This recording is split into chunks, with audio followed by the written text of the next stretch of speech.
zauri sakonak utzi zituen 1936ko gerrak, fisikoak zein psikologikoak. Eta memoria izan liteke agian, horiek alden neurrian sendatzeko tresna. Memoria historikoa, baina baita norberarena ere. Horixe da Juan Cruz Zigerabidek bere azken eleberrian egin duena. Bertan, gutun luze baten eran egituratuta, iloba bati idatziko dio narratzaileak aspaldiko karga iraultzeko asmoz. Zein mapari begiratu beharko genioke donean enoen dagoen jakiteko? Honako ikuspegi honi begiratuta, gutxi gora bera hurbildu gaitezke.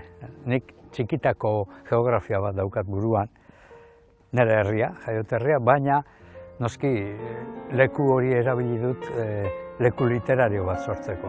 Alegianik elementu berriak sartu ditut, ez zeudenak eta ez daudenak jarri ditut. Baina erreferentzia edo nik buruan neukana zen, geografia hori, nik txikitan ezagutu nuen leku hori.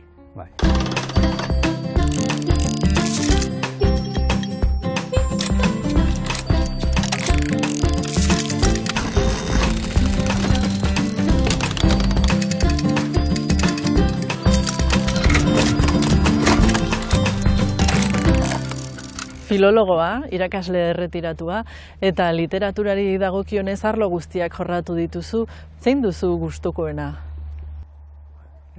Aukeratzekotan poesia beti, ez? Baina asko erakartzen hau baita ere,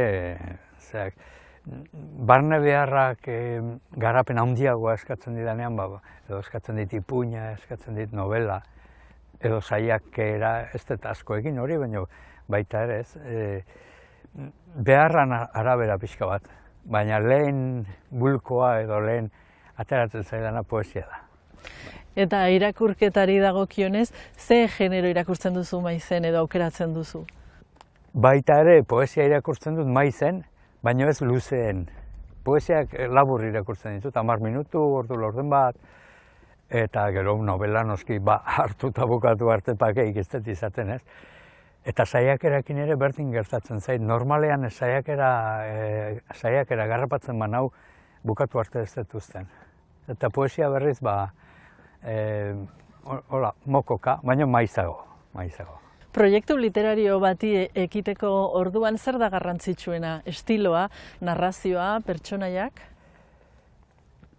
Bai, horiek guztiak garrantzitsuak dira, baina niretzako tonua da, alegia hor bueltan dabiltzkit horiek buruan, eta ez naiz eseritzen harrapatzen tonu bat topatzen dudan arte, ez? Re maior edo tonu bat harrapatu behar dut, eta orduan hasten naiz eta jarraitu behar dut horrekin, ez? Historia horrek harrapanazake urte betean edo 2 urtetan edo ez dakit zenbat denboran, ez? Baina hor behin tonu hartu arte bestela abia puntua horri anabasa bat edo kutxa bat bezala izaten da dana pilatuta, eta hori ateratzen hasteko behar dut hori doinu bat bezala. Urmara museoarekin lotura zuzena daukazure gonbidatuak, eta bera etorriko da elkarrizketaren ondarrean.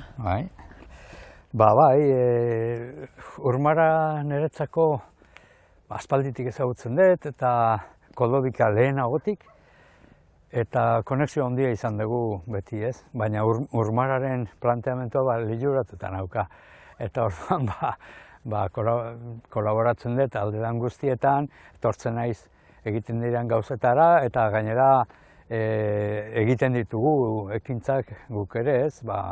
Askotan musikarekin, alabarekin egin izan dut, Kodobikarekin berarekin, koruarekin, gauza asko egin izan ditugu hemen, da hemen sentitzen naiz, ez dakit planteamendu estetiko aldetik,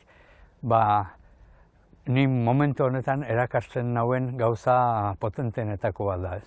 Hau, natura, xumetasun hau, eta estetika potente bat azpian, ez? Horrek erakartzen hau.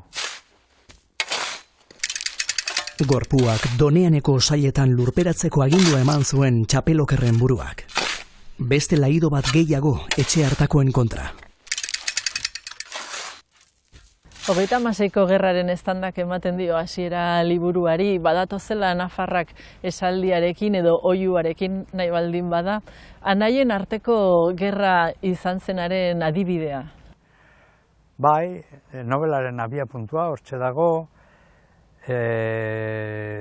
nik uste dut geroztik gure historian markatu gaituen gertaera bat izan da, horrek utzi digu arrastoa, utzi digu zauria, eta geroko zauri asko ere hortik sortutakoak direlakoan,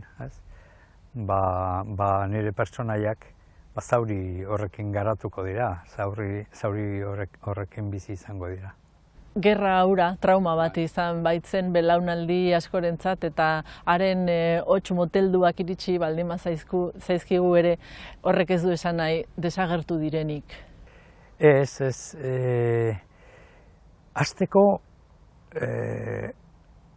partaideak, bai jasan zutenak, bai kaltea eragin zutenak, duela gutxi arte, oraindik ere batzu bizi dira, eta duela gutxi arte, belaunaldi horiek, hemen egon dira, ez? Eta horien urrengoak.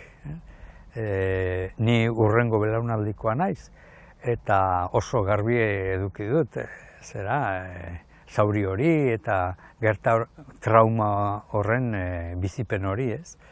Oso garbi eduki dut, eta uste dut, gure jokabide sozial eta politikoa egin batean hortik etorri izan dela, ez? Naiz eta gero noski gertaera historiko askorekin lotu izan da, baina zigilu hori hor dago eta oraindik esplikatu gabe daukagu nik uste behar bezala,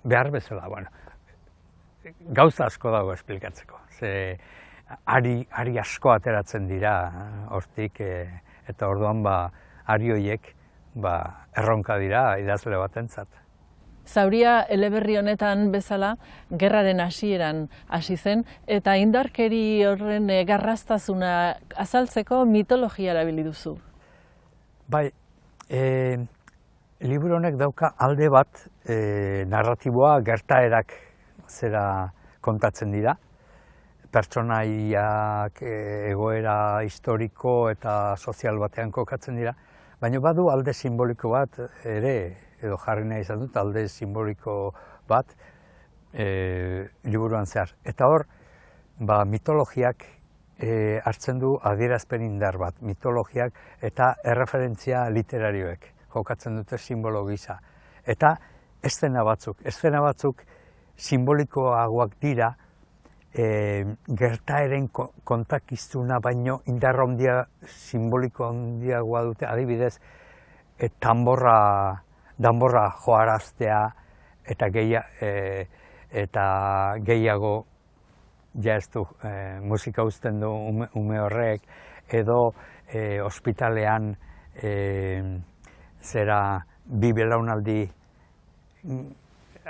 juntatzen direnean eta gaina kontrako ikuspegi ideologikotik, eta horiek bai badute ari narratiboaren jarraipen bat dira, baina batez ere indar simbolikoa dira. Eta hor hiltzeak bezala jarrita daude mitologiaren pasarteak giro simboliko hori indartzeko, ez? Adibidez, bortxaketa bat gertatzen baldin bada, nik ez daukaz zertan o estetikusi beharrik horren detaileak kontatzeko, nola gertatu zen kontatzeko, baina mitologiaren pasarte horrek ematen dit horrek duen halako min unibertsal baten ispilu bat bezala. Narratzailea, aipatu duzu, bera literatur aditua da, irakaslea da, eta badu ingenieria den iloba bat, haren berri jakin nahi du, osabaren bizitzaren berri jaso nahi du, eta hala eskatzen dio gutun baten bidez, eta eleberria bera ere gutun luze bat bilakatuko da. Bai, Imagina dezagun neska gazte bat, ingeniaritza egin du, kanpoan dabil, Europan zehar dabil, bere lanean, eta literatur zaletasuna garatzen ari da.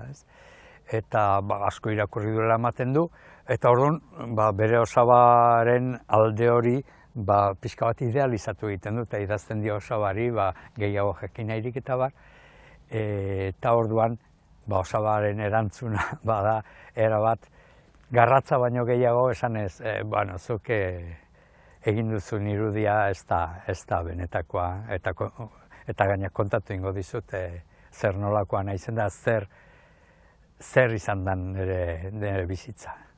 Kontakizun horretan, Jonane dauka pixu berezia, hain zuzen irakaslea izanik ere, ikasle asko gerturatzen baitzaio aholku bila, eta Jonane da horietako bat.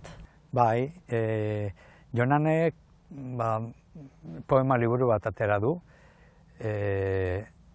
narratzailearen herriko neska bada, naiz eta hasieran ez du, txikitatik ez du ikusi, eta orduan hasieran ez du ezagutzen, baina herriko idazle bada eta kritika bat egin dio, jakin gaben orden, ez izenez argitaratu du liburua, eta orduan neska etortzen zaio orduan fakultatera, berarekin hitz egitera liburuari buruz, eta orduan, nire herrikoa, eta gainera ze familia eta oso familia zauri horretan.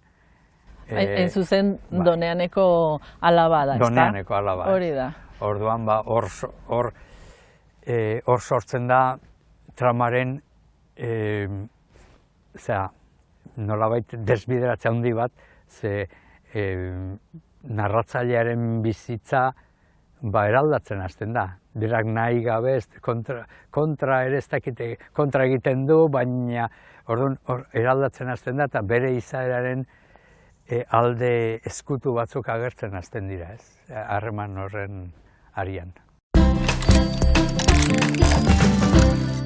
Bueno, pues gaur etorri naiz liburu honekin esplikatzeko zergatik gustatzen zait eta zer den liburu hau. Toti Martínez de Lezea, haundiz liburua irakurri ditut, baina hau da, segurazki gehiena gustatzen zaitena. Pixkat, zergatik gure inguruko historia dela, eta bada denetik, bada Revoluzion Frantzesa, hori ere interesgarria da, zergatik historia da.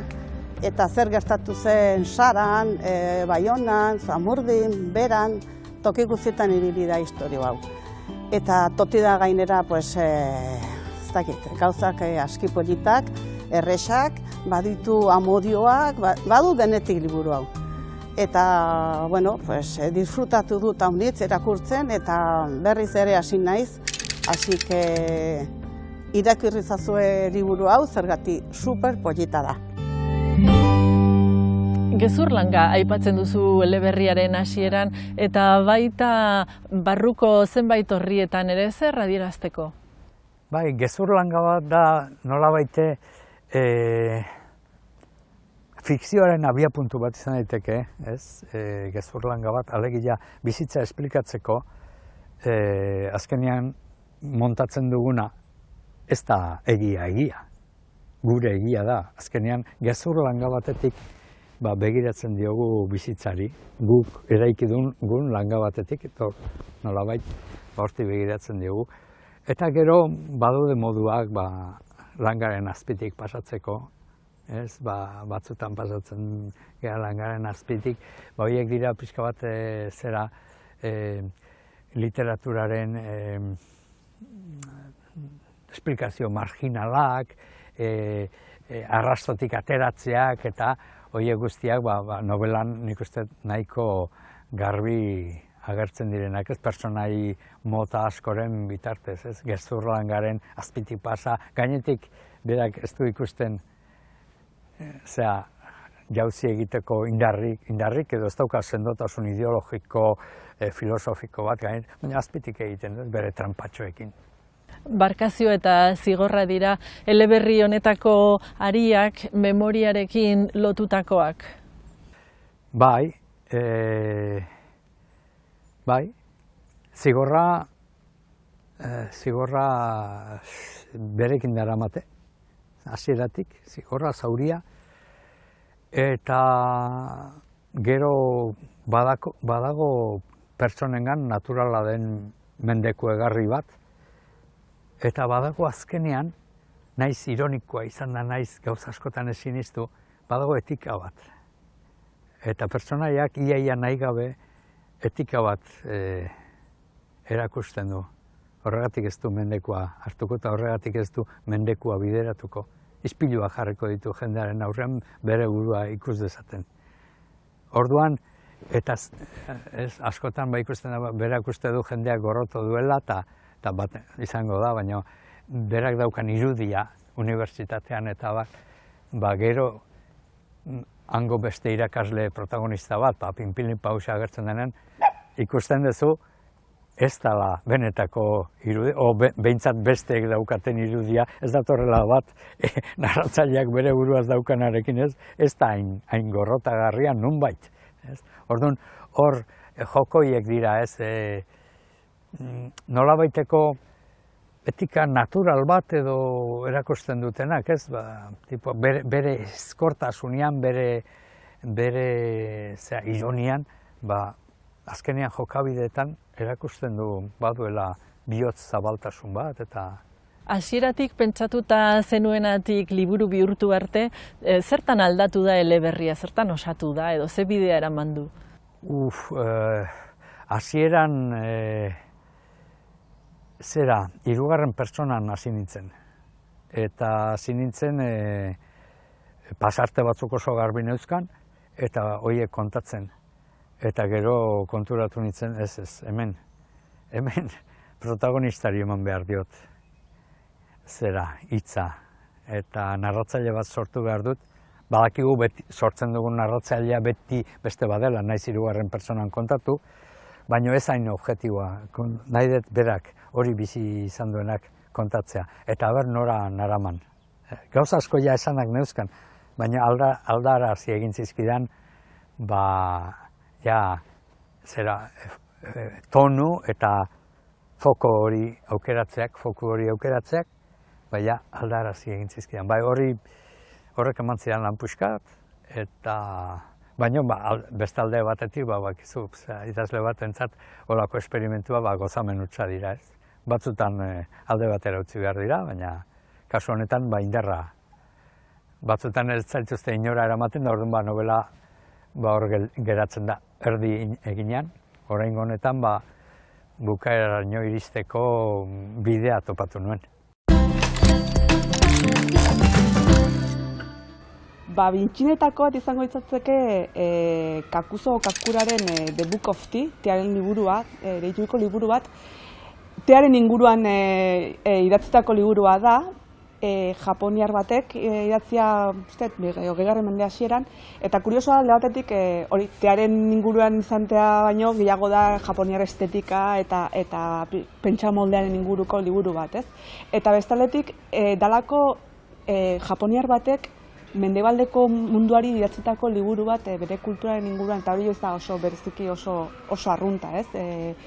Japoniar batek garai hartan inglesa jakitea eta hala idaztea ikuspegi, ez? Mendebaldeko ikuspegiari nola ulertu zezaken erreparatuta, oso nahiko liburu bitxia da. Josephine Tey idazlearen edozein esango nuke, bat aipatzekotan el caso de Betty Kane. Josephine Tey idazle, 20. mende hasierako idazle eskoziar bat da, ez izena du, hori, bere izena Elizabeth McIntosh usten dela, eta oso intrigazko tramak eta liburuak egiten ditu, suspensea, baino bere garaiko beste idazle hoien estilotik urrunduz, eta oso idazkera interesgarria du, eta askotan gezurra dirudien arren amaierak nahiko irikiak uzten ditu. Itzulpengintza lantzeko liburu bat eskatu didazu eta ekarri dut Marta Maitea, Mikel Martí Pol, poeta katalanaren liburua, jatorriz Estimada Marta.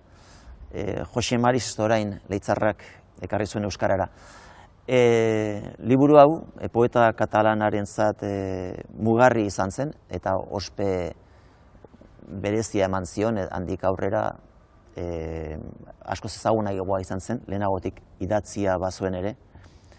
Eta liburu hori, Estimada Marta jatorrikoa erran nahi dut, poesia katalanean liburu salduenetako bada. Ordu hiletatik talaiot, ene soina betetzen dut marrazki lizunez. Eta zu, Marta, denetan zaude. Juan Cruzekin batera lan egin duzu zeure Urmara Museo honetan, Koldobika. Zein da zure harremana literaturarekin? Bueno, beti izatea eskultora baldar xamarrakela, baina berarekin ez da lehenengo gauza. Lehendikan ere jarri zizkion bai katalogotan parte hartu zuen, baitare zenbait grabatutan ere hartu jarri zituen. Eta nik uste potentena egin duna izan zala hor Shakespearen, itzulpena Juan Garziarekin ere bai, eta horra ginen oso harremanta dena haunditzen, ez da? Igual eradiak ere hurbiltzen nahi gatxo. Zen gari batien bakoitza oso libre izatea. Literaturarekin, beti beste guzti bezala pesatzet, ez da? Baina urte asko hasi nintzen, eta espazio badago hemen Urmaran, Henri de Beiztur hori eskenia. Eta literatur irakerka eta ura baldenena, eman zuen ere espazio bateak, gaur egun espazio bat dagoela horrekin lotuta. Eta egunero eta urtero itzen dira topaketa batzuk ere Juan Antonio Casado Arrotxarekin, da bere ingurun eta horrek arreli du, zabaltze hori, ez da? Azkenen irudien atzetik beti daude hitzak, eta hitza horren bidez askotan mugitzen dara mundua ere, ez da? Informazioa eta horren arira danak trukatu taldatzen joten dira, ez da, bai artelanak ere bai, osea, nola batxe hitza gera ez da hitz, ez da?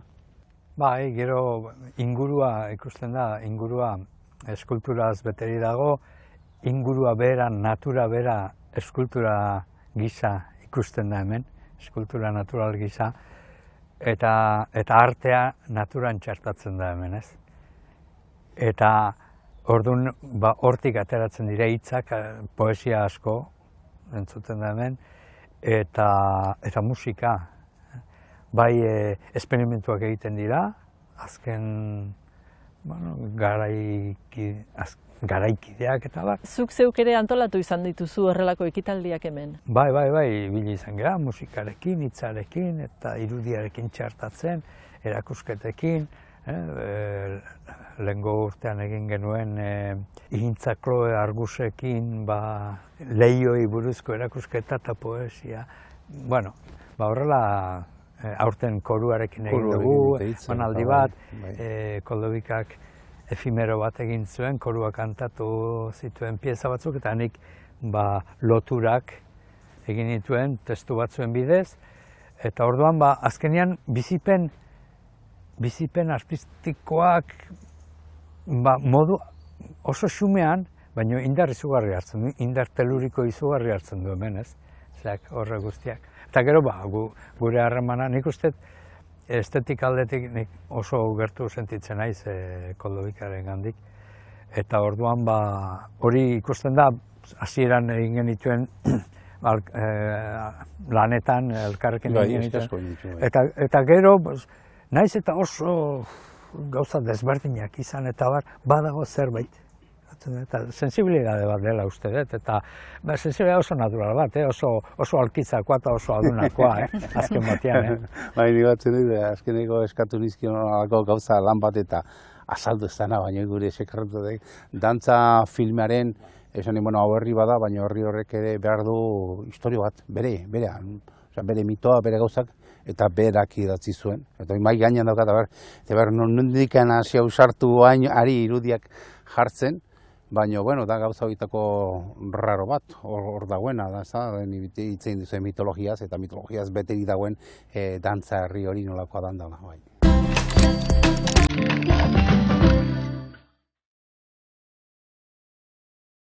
Gure moduko idazleak baino, haiek dira Afganistaneko emakumeen altabozak. Hitza hartzen dute, haien egoera kontatzeko, kantatzeko. Magnolia liburu dendan bilatu dugu Josune Muñozen eskutik Afganistango emakume idazleen berri. Gehien bat, ahozko literatura eta autobiografiak lantzen dituztela jakin dugu. Ez dituzte isilarazi, eta Fauzia Kofi bezalako faroak ere badituzte. Autobiografia lagundu honetan, bere biografia ezagutzeaz gain, inguruko emakumen biografiak, herri osoko egoera ezagutzen da, eta baita ere emakume hauen Afganistanekiko maitasun handia, kezka handia, eta borroka, etengabeko borroka politiko eta bitalan. Zelan da posible, hain emakumen kontrako jarrera horrokorra dagoen herri batean, emakume batek lehendakaria izateko iaia postua lortzea. Honen moduko emakume batek indarrak eta babesak nondik lortzen dituen. Ematen du Afganistan hasi dela existitzen gerla eta talibanak eta izen eta istilu horiek sortu zirenetik, baina 1977koa da raua hango mugimendu feministaren talderik importantena, Mina Kesguarrek sortua. Badute aurretiko esperientziaren memoria. Hau da, hau ez da lehena. Talibanak aurretik egon dira poterean. Eta emakumeek ikasgai gordinak, baina ikasi egin dute horreri aurre egiten, ezta? Badakite ezinbestekoa dela nazioarteko babesa eta sarea. Ana es la que ha llegado más lejos. Askotan, Afganistaneko emakumeek kanpoan idazten dute. Ez Afganistanen daukaten arrisku larria dalata, ezta? Hain zuzen ere, fasiak euki dau atentatu bigarrenean zauritua sortatu da, baina badaude beste aktivista batzuk bidean eraildak izan direnak eta arrisku handia dago. Mientras me alejaba de mis hijas, sintiendo como si desgarraran una parte de mi propio cuerpo, sabía que no era improbable que terminara asesinada. Pero mi trabajo es representar a la gente más pobre de mi país. Esa misión, junto con la crianza de mis bellas hijas, es lo que da sentido a mi vida. Ese día sentía que no podía defraudar a mi gente.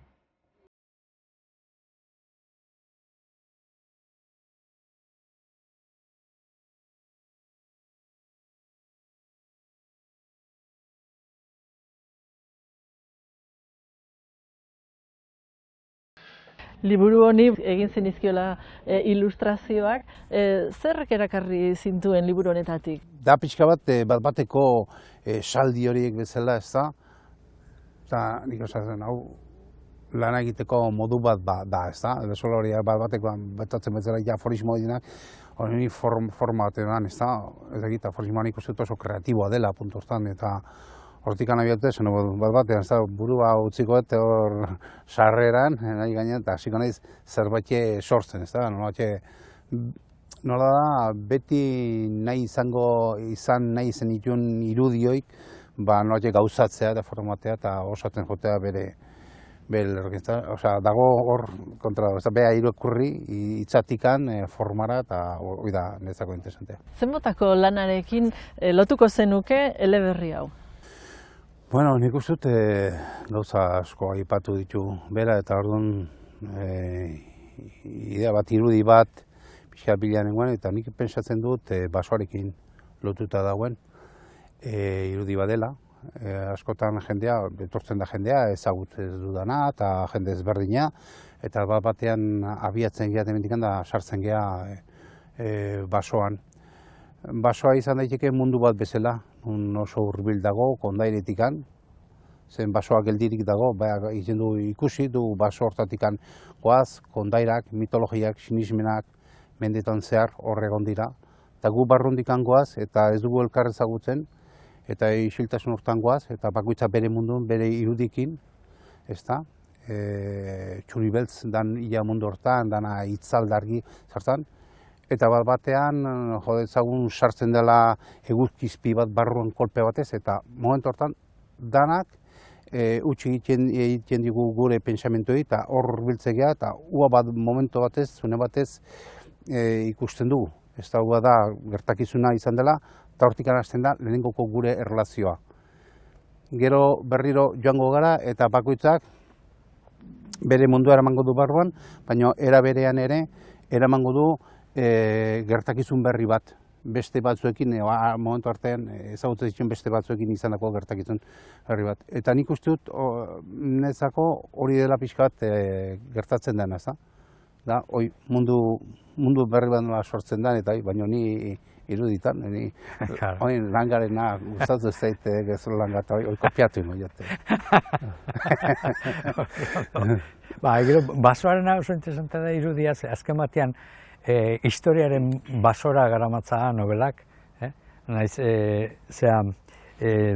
ibilbidea atzetik aurrerakoa den, baina zera hor donean hitzak berak badu sartzen gait oso atzera garamatza, Donibanerekin zer ikusia du, baina nik hitz hori izan Garibairen errefrauetan topatu nuen donean, hitza asko gustatu zitzaidan baserri batek jartzeko izen gisa, eta holaxe hartu nuen. Orduan, basoak historian sartzen gaitu, historia zabal batean, eta gero historia hortatik bide bat, horko bide hori bezala hartzen dugu, eta gerratik ia gaur eguneraino ekartzen gaitu nobelak ez bidean zehar. Andrea naiz eta gaur hitz egingo dizuet Ezeperako tranbia liburuari buruz. Hasteko, Unai Elorriaga idazleak eta Elkar argitaletxeak argitaratutako istorioa da. Liburu honek kontatzen digu Lukasen istorioa, bera gaixorik dagoen adinezko gizona da. Gainera, mendia gustoko du, baina ez da inoiz joan eta nahiko markatuta dago horregatik. Ospitaletik ateratzen denean, bere arrebaren etxera bizitzera joan behar da, eta momentu horretan ezagutzen dute Markos, etxean dagoen okupa. Liburu osoan zehar ikusten dugu Maria eta Lukas gazteak zirenean, eta aldi berean orain bizitzen ari diren gauza guztiak ere. Haiek ikuspuntu desberdinak ematen dizkigute Lukasen zahartaroa nola bizitzen ari diren ikusteko. Liburu hau helduak nola bizi dituzten haien gaixotasunak kontuan izateko era oso ona da. Gainera, pertsonaien gutunak biltzen ditu, haien gaztaroko kontuak, beren bizitzako pertsona garrantzitsuak, zaletasunak eta kezkak kontatuz. Benetan gomendatzen dizuet liburu hau istorio polit eta unkitua nahi baduzue. Niri asko gustatu zitzaidan. Agur! Honelako eleberri batek zer sorrarazten dio idazleari berari, zuri kasu honetan? Sorpresa asko, ez usteko asko. Hasten zea, begiratzen, eta niri behintzat pasatu zait, ahaztuta neuzkan eszena asko, etorri zaizkidala, gogora. Txikitakoak, gaztetakoak, etorri zaizkit. Ariak berak, haure bizi izan nun. Gure memoria oso aula da, eta orduan hor gehatzen juten dira, eta erreskatatu egin ditut gauza asko. Eta gero zera, zauri hori, nire belaunaldiko daramagu, nik behintzat badaramat, orbainduta dago, itxila dago, nolabait, baina hor dago, marka hor dago. Eta bildurri gabe, behintzat serenidade batekin zauri hori begiratzeko modu bat izan da. Poesia intimoa eta filosofikoa uztartuz kaleratu du Juan Ramon Makusok bakarkako poesia liburu berria Balea Zuriaren eskutik. Denboraren iragatea da olerkietako gai nagusietakoa. 2020ko Tene Mujika saria irabaztearen ondorio da Inigo López historialariaren lan hau. Bertan, 1950ko Bilbon hasi eta hamarkada bat baino gehiago iraun zuen fenomenoa azaltzen du egileak. Gure arbasoen mundu eta pentsaeran sortutako 75 leyenda dakartza Toti Martínez de Lezeak eta Juan Luis Landak sortutako liburu honek. Ilustrazio ederrek laguntzen dute altxor paregabea. Nobelaren basoan pertsonaiak, batzuk errealitatetik jasoak, beste batzuk asmatuak, eta beste batzuk literaturaren tradiziotik hartuak. Denak elkarrekin, hizketan, historiari, bizitzari eta zenbait esperientzia bereziei azalpena bilatu nahian. Aldi berean sofrituz, aldi berean gozatuz, zauria orbaindua ala, doneaneko alabarekin, goxo-goxo, batzutan minez eta beste batzutan zorionez.